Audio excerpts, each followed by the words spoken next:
I should have known that you always be behind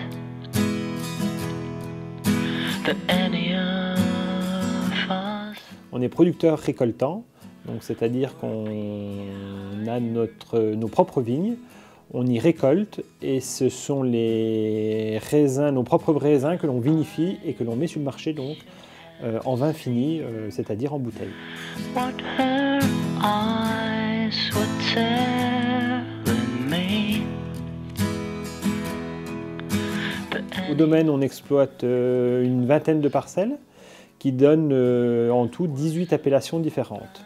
Donc on a les appellations régionales, Bourgogne blanc et Aligoté, et des appellations villages, Montely, Meursault, Puligny.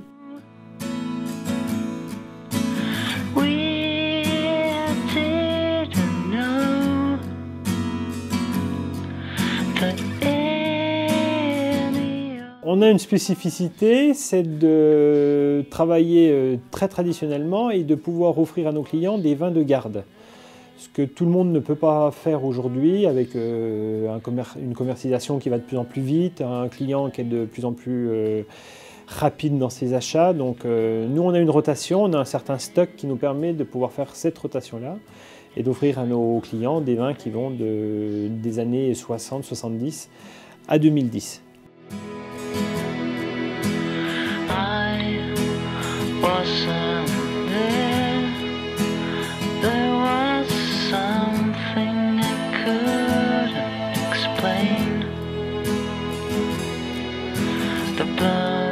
L'histoire du domaine Petit Nez en Pau, ça a toujours été bien sûr une exploitation familiale.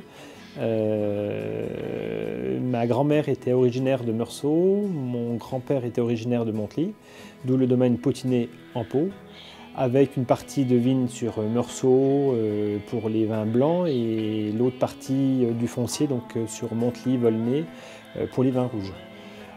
On y a toujours travaillé de façon artisanale, traditionnelle et familiale. Donc.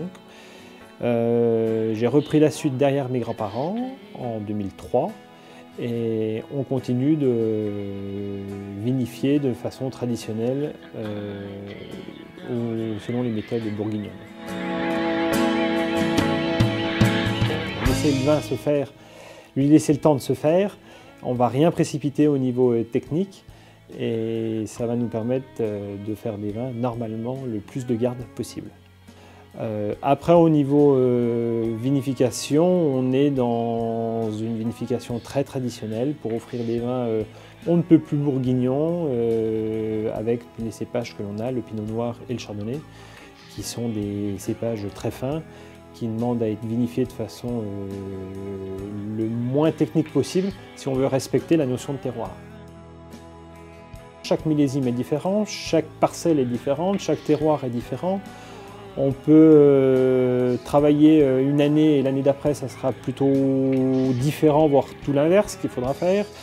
La climatologie n'est jamais la même, donc c'est ce qui nous donne aussi beaucoup de difficultés ces dernières années, mais c'est ce qui apporte aussi beaucoup de diversité à notre métier.